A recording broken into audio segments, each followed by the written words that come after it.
الدايت مش حرمان. الكلمة دي سمعناها كتير قوي، بس هل بنعرف نطبقها صح ولا مجرد كلام؟ في دايما سؤال مهم جدا لازم تسألوه لنفسكم قبل أي أكل: أنا باكل ليه؟ هل أنا جعانة فعلا، ولا الخناقة اللي عملتها في الشغل النهاردة مخلياني عايزة أكل صينية البسبوسة اللي في التلاجة، ولا قاعدة فاضية ولوحدي فقلت أجيب كيلو كفتة يسليني مثلا؟ خليكوا صراحة مع نفسكم وانتوا بتجاوبوا السؤال، لأن أوقات كتير احنا بناكل مش جوع ولا حاجة، احنا بنتسلى أو بنهرب. هو للأسف بتبقى راحة مؤقتة وبعدها بتتقلب بتأنيب ضمير. هقولك ازاي تفرقي بين الجوع العاطفي والجوع الحقيقي. الجوع الحقيقي بيبتدي هادي وبنحس بالجوع تدريجي وبيزيد مع الوقت لو ما كلناش، ولو الفترة طولت من غير أكل بنحس بتعب أو عدم تركيز.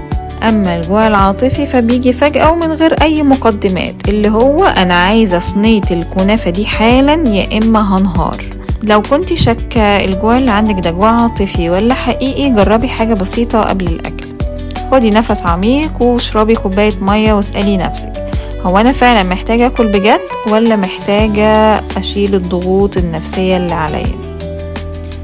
الأكل بوعي مهم جدا، والقرار دايما بيكون في ايدكم انتوا، مش في ايد طبق الكفتة اللي قدامكم.